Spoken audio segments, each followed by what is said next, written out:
Welcome back, everyone, to another AMA session. Today, we have our guest, Leo, the founder of SqrDAO. So, a little background, Leo is a dynamic entrepreneur and a strategist known for his diverse roles. So, he's currently the founder of SqrDAO, which, reshapes decentralized governance, and he's a key strategist at MochiGG, driving innovative approaches. But before we dive right into it, Leo, could you please give a brief introduction on what SqrDAO is about? Sure. So SqrDAO is actually a community of builders that I started with a couple guys back in 2022 was last year. It's actually was around the crash of Luna. I think everyone remember that, right? And we Yeah. started as a community of people who lost money on Luna. So commiserate on the pain and basically the whole journey of crypto, and then it grew into something that uh, today we have over 100 members, or builders or aspiring builders, like people who are building actively Mhm. projects on the Web3 space, or who are looking for ideas to build. Almost all of them are serial entrepreneurs, or investors, VCs, looking for project to back. So it's quite a niche and selective community. And obviously, because our members are mostly builders, so we set out to focus on that first. So we create a private invite only community for fellow builders and fellow Web3 minds to share ideas, to bounce ideas against each other, and to seek support even. Mm, I see. Yeah, you mentioned that this is during the, really challenging period of the Luna crash. So what was exactly the inspiration behind, starting SquareDAO, and how did this influence the crash, especially influence the missions and goal of SquareDAO? Well, I think for starter, it started as a place as a private group chat with me and two other guys. So we were the touting people of the DAO, so to speak. I think it starts as a place to commiserate on like everything that we lost and the experience so far.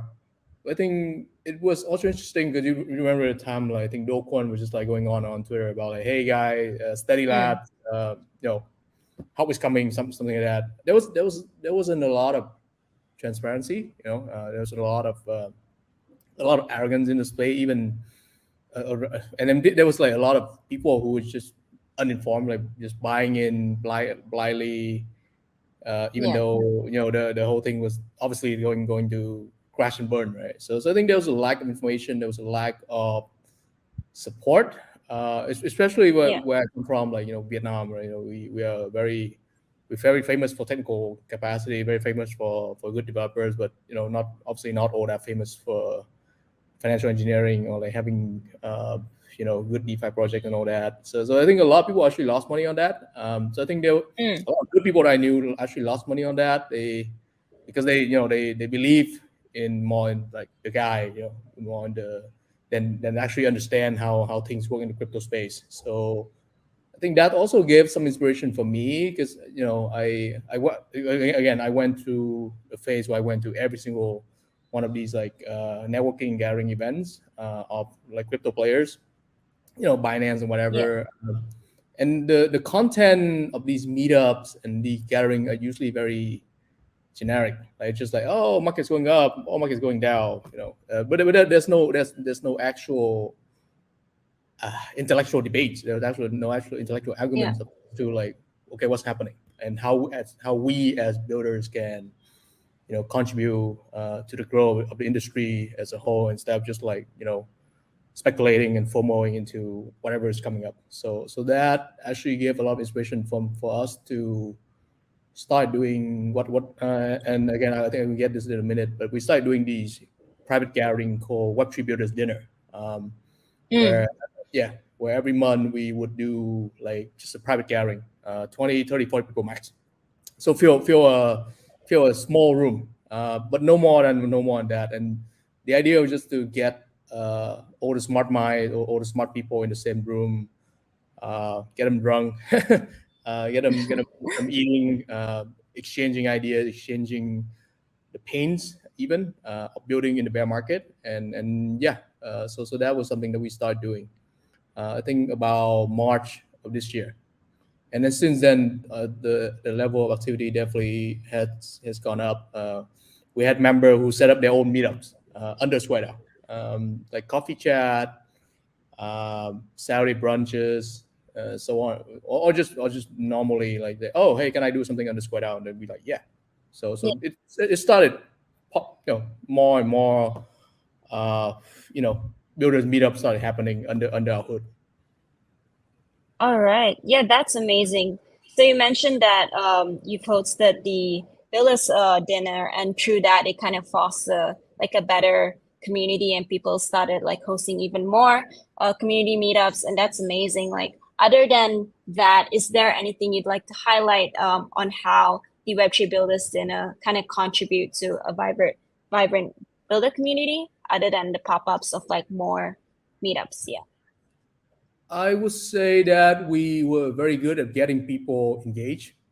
So, like for example, you go to any single one of these random like meetup or dinners or whatever, you see a lot of people there, right? But there was never a team, like there was never an underlying team of the dinner or of the meetup, whatever. For us, we focus on just bringing out the builders, so like developers, technical leads, or even CTO, Mm-hmm. or like technical founders. So like for example, and we start doing more variation of the dinner as well. So we last month we did was it last month? Sorry, still August, right? So yeah, so last month during GM Vietnam, we did a Web3 builders breakfast, and we were able to bring out some of the best guy in the market, like Chung from FC Infinity was there, Tin from Mm. Cypher was there. So the best founder, the best builders in the market actually came out to these gathering, because again, it's not a stuffy networking party. It wasn't just for networking. It's more like about actually focusing on intellectual debates and intellectual arguments, and the candidates sharing of what it's like to build in this market, especially in the aftermath of Luna and FTX and everything. And so I think that was one thing that we did really well, is bring out the best and the brightest mind in the market, and actually get them to open up. Um, which again, I think people pay good money for that. But we're not taking any money, by the way. We literally is doing this out of our own pocket. Sometimes with support from others, but generally just our own pocket, our own treasury, and Mm-hmm. because we want to build a very solid uh, and high quality community. All right. Yeah, that's, I think what you guys are doing are amazing. So in terms of like the community model, so I know that it's like invite only, and I find that very intriguing. So I was wondering, like, how do you guys like maintain the balance between exclusivity and like inclusivity, and wanting to like ensure like there's a diverse range of perspective, especially like within the closed loop. So I think we filter out our community through, again, the Web Tributors dinner. So actually it's on the referral base.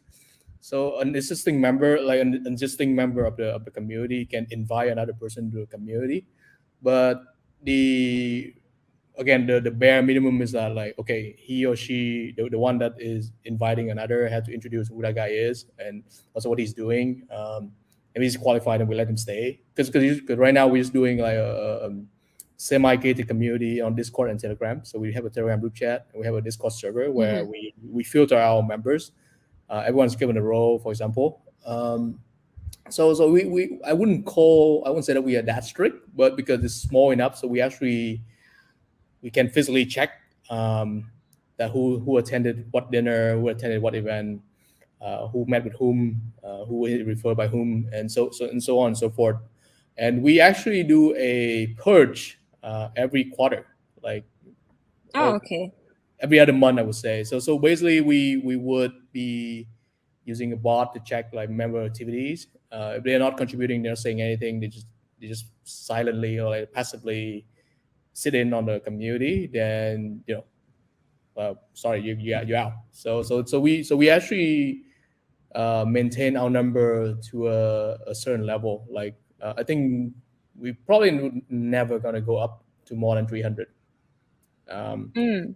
Again, I'm inspired by the movie 300, but also because I think that's like a magic number, right? Anything more than that is too crowded, and probably gonna function very well. And so far right now we have about 120 across Discord and Telegram. So I think probably Okay. we'll stay around that way for at least until the end of the year, and then we see what happens. So yes, it's not hard to join our community. You just need to know someone who's in the community to get a referral, get an invite. But to stay in the community, and then, again, this is the tricky part, right? You need to contribute in whatever way possible, like help host a dinner, help host something, or just be actively chatting, be actively contributing, Yeah. sharing knowledge and ideas. That's good enough. Yeah, of course. Yeah, just, to be active. And like, so kind of curious, like, is there you mentioned that it's a filtration process. So for example, once a builder get like a referral invite, and then like what process would he go through to be onboarded to the community?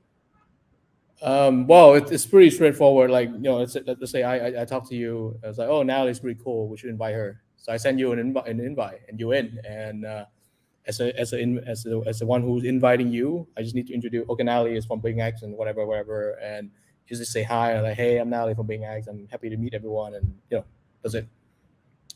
So Okay, so interesting. So they, the entry is pretty easy. I would say it's the staying in part that's gonna require some work. okay, got it. Interesting. Yeah. And okay, that's great to hear. In terms of like the investments that you guys are making, I know that, SquareDAO invests in like leading Web3 projects. Like, could you guys walk us through like your investment strategy? Like, what factors do you consider when, making a selection in terms of which projects to support? Okay. On that front, I have to be honest that I'm not the one running the investment stuff. It's my co-founder, but Okay. I can share a bit on this, right?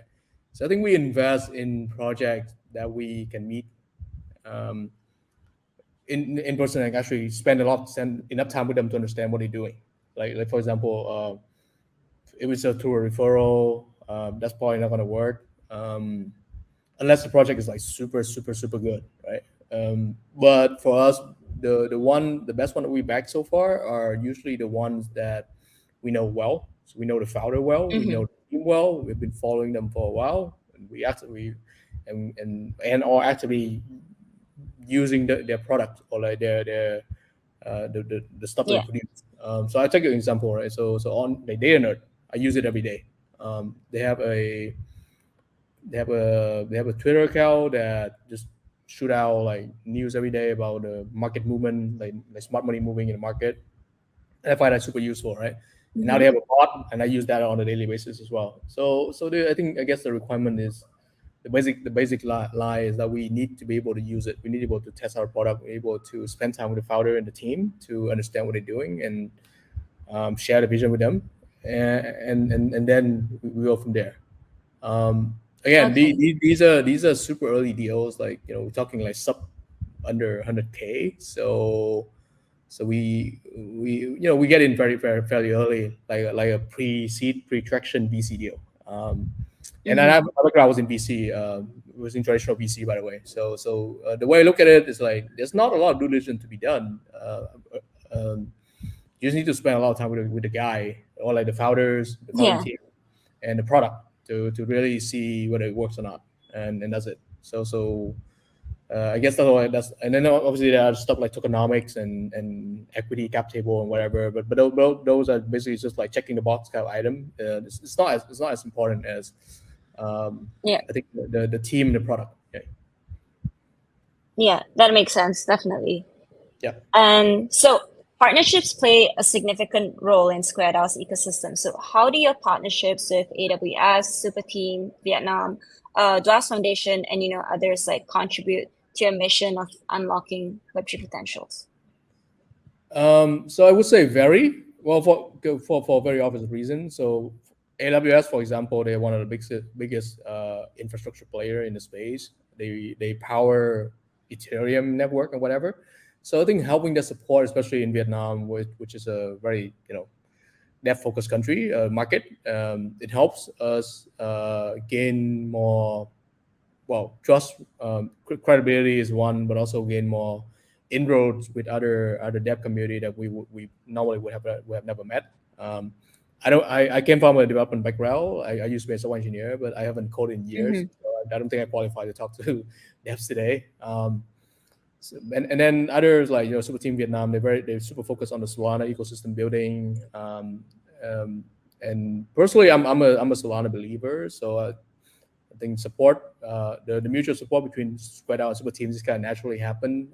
I like what they're doing. We like what we're doing, and they kind of like what we are doing. We very focused on empowering builders, which means more projects, more DApps being built. That's good for them. And DApp is an outsourcing company, but they also have a strong blockchain team that has been building projects since 2021, and so they do provide some of the underlying support for us. Like we use their Discord server bot to manage our community, and also a couple other tools that they provide for us, a website and everything. So every ecosystem player that we partnered so far play a different role in the contribution to spread our success. And Yep.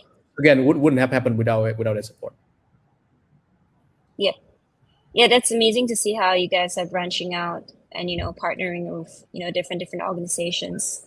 Yep. So with the aspect of like investment and advisory, which is one of your offerings, like could you like shed some light on how SqrDAO provides value beyond capital to these projects that you guys invest in? And could you guys elaborate what advisory entails in this context? So again, we are DAO, so we have multiple channels of resources. So I myself, for example, was a VC guy. So a lot of my support and again, a lot of my advisory value for projects that we back is just how do you look at term sheets, and how do you deal with investors, how do you manage your cap table. Again, a lot of boring stuff that a lot of builders would never thought of before they fundraise. And then after they fundraise, then again everything became important, like investor relations and everything. So I help them with that. Like my other fellow DAO members, they have other values. Like one guy is an NFT guy. He managed a bunch of NFT communities in Vietnam. He's like a NFT nerd.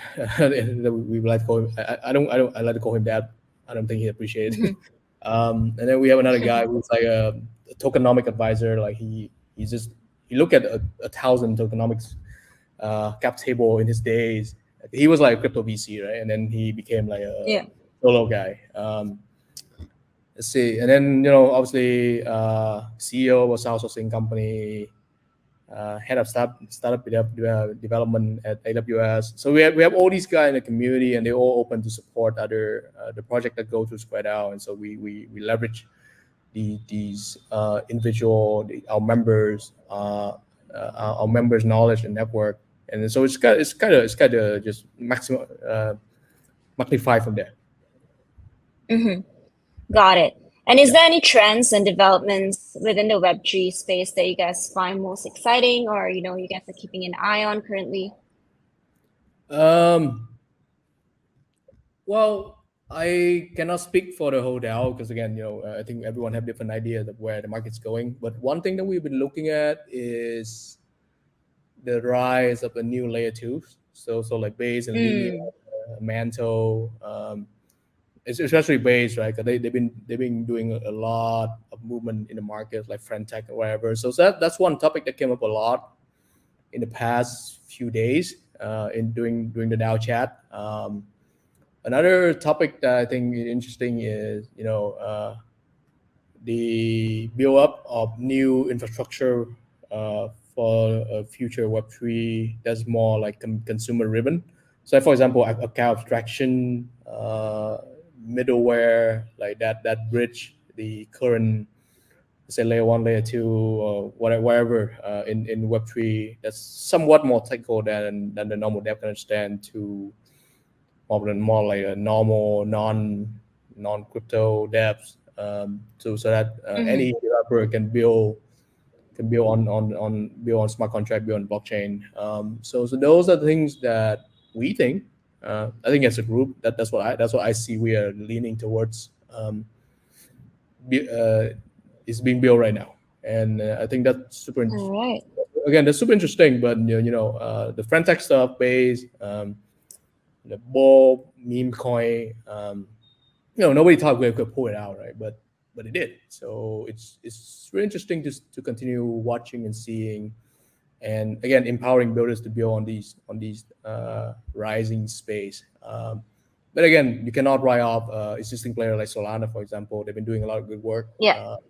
in particular in Vietnam, and so I think the 2024 and 2025 will show um, who's going to be the biggest winner of this period. No, yeah, that is very interesting. So I'm gonna take a few steps back a little, and Sure. I'm really interested in knowing. So you mentioned that your journeys all started in Vietnam during the Luna crash. Like, how do you see the significance of this location, especially coming from Vietnam, and like what role does the location actually play in terms of shaping SqrDAO's community and your initiatives? So I think there's a couple things that's significant about Vietnam, right? One is a very technical driven market. So like there's a lot of the developer resources, um, a lot of tech powerhouses.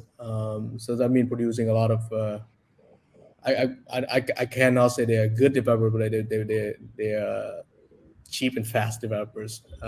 So that obviously lead to low cost of developing Web3 projects. And also, you have a young generation that's always interested in trying new stuff, very tech savvy. I think it's proven by a bunch of researchers that Vietnam have one of the highest adoption rates of crypto compared to anywhere. And I Oh, think combined, interesting. yeah, like I think top two after Nigeria or something. I don't know, but anyway, I think a bunch of reports all point to Vietnam being one of the top countries when it comes to crypto adoption, especially among the younger generation. So I Yeah. think those two elements combined, it'll be very interesting in the coming say 5-10 years to see how we as a country can leverage that opportunity, and also for ourselves, 'cause we mostly formed by builders and investors. So we look at things um, from a macro way. Is this is a good place to be in the next 5-10 years? You are actually building. Mm. The market is out there, so it's always global from day one. It's proven by Axie Infinity, it's proven by Kyber Network. Coin98, some of the biggest Web3 companies come out of Vietnam.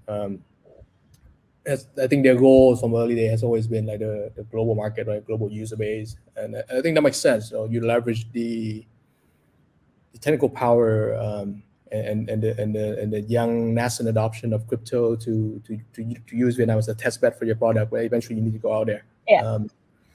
And so for us, that is our mission as well. So we started in Vietnam, yes, but we also welcome uh, you know global members. We have people now. We have people from Philippines, Singapore, Indonesia, China, to who have joined the community, and I think the goal is to keep going from there. Yeah, that's amazing to hear how you guys started from there and now how you guys are going global, especially when, there's mass adoption in Vietnam, as you mentioned. Yeah. And could you please provide us some examples of like projects that SqrDAO has invested in or advised? And from here, we just want to see like what kind of impact have been made to these projects within like the Web3 ecosystem. Sure. So I mentioned data nerd, right? Actually, we met the guy through a mutual contact, and I think he's still anon at the moment, but he's Vietnamese. That's all I can say. Okay. So they at the time they were running an account on Twitter that went up to about 10,000 organic follows. And Mm. all he did was just like pulling data from Nansen and doing analytics, and just set up and share like the money flows, like where money was going in and out. Or at this way, I was transferring money from here to there, and you should be paying attention. So when we met him, and so some of our members put money together and invested in the project, right? And so after we invested, we started talking with them more and more about, okay, so where should we go from here? So they started at doing more like educational stuff, like how to train more people to be data analysts. And soon enough, they caught on to the Telegram bot craze, and now they're building a bot. So I wouldn't say that we were super helpful. Well, at least we provide some of the capital upfront, and we were able to give him insight. We were able to give him feedback, introduce investor to him. Wherever is required, right? And also provide a lot of feedback and insight about the bot part, which was their latest development. And so I think our value was just like being the earliest users and being the earliest critics, or supporter, depending on how the product looks. And because we all have very, very, very different background, came from traditional finance, came from crypto, came from sales, came from big corporations. So we provide a wide range of feedback for them, and I think that was probably our most helpful use case. So I would say our most helpful use case wasn't actually money. It was actually the diversity and the variety of the collective experience that the community holds that these guys can tap into. Yeah, for sure. That would definitely, help them in terms of having different perspectives and how to pivot moving forward. Yeah. So that's great. Yeah. Looking ahead, what are some of the milestones and goals that SqrDAO aims to achieve in the coming years? Like, how do you guys envision the growth of SqrDAO, and how will it influence the Web3 ecosystem?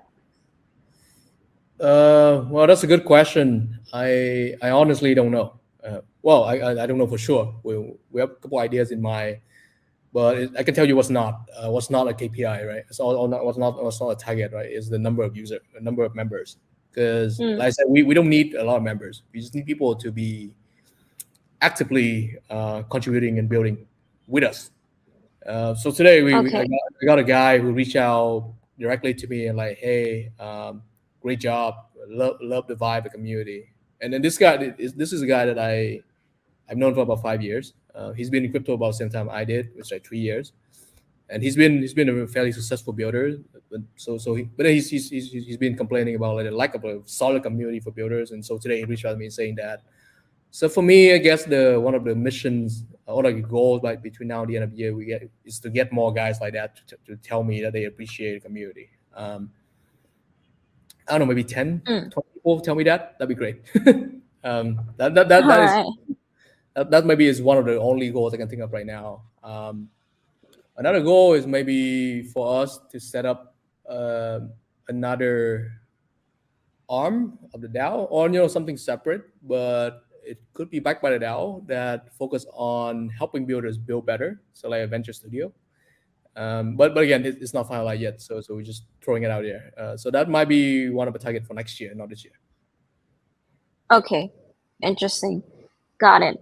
And that wraps up our AMA today, guys. Thank you so much, Leo, for being here and for answering the questions.